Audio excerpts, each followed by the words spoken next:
Hello, everybody. My name is Ponce, and welcome to another episode of Vast Cuisine Speed Building Mabrika. Today, we are going to be doing unit number 2 of these baby blue apartments, which, I'm thinking of naming after my grandmother because her birthday's tomorrow and she's no longer with us. So we're going to be calling these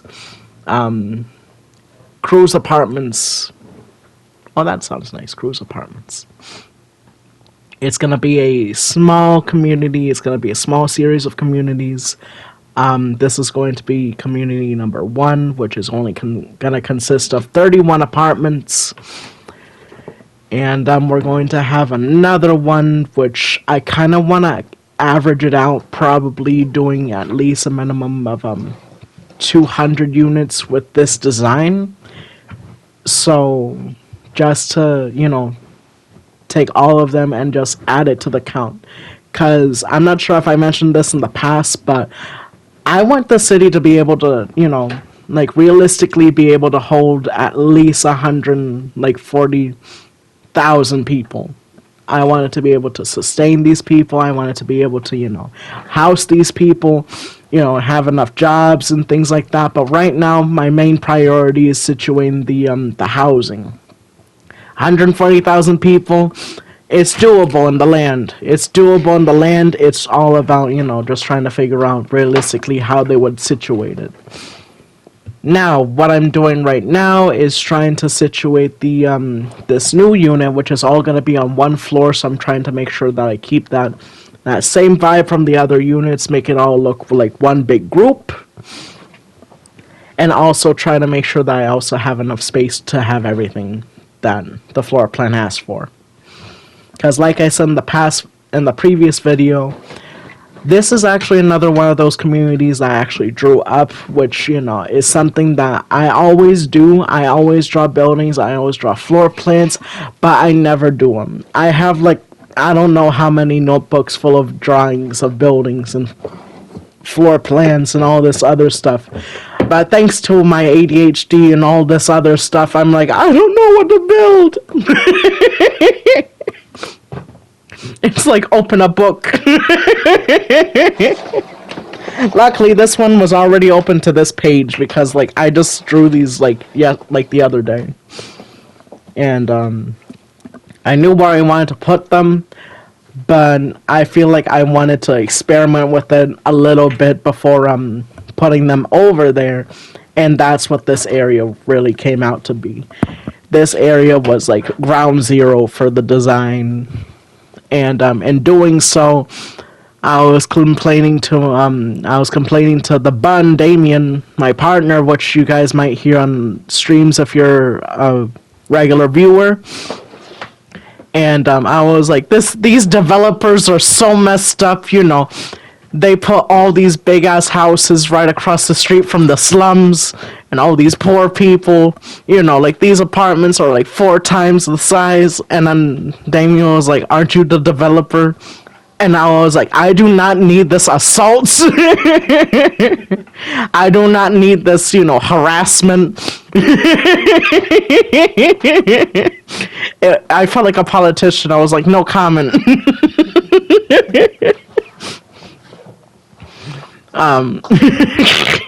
What the hell? But yeah, so here I am fixing the design because I accidentally messed up, but it's okay. It's okay. Just gonna fix that real quick, and then we're gonna finish up the roof, and then we're gonna start moving in on the inside. So this apartment, compared to the other unit, is a little smaller, but I was still able to get at least 2 bathrooms in there, which, I feel like is very much a must. I feel like every apartment should at least have 2 toilets, not even a full bath, shower, sink, arrangement. I feel like 2 toilets has to be the bare minimum nowadays when it comes to newer apartments. If a newer apartment only has 1 bathroom, they didn't try hard enough. So yeah, that's my philosophy on newer apartments. Jodienda.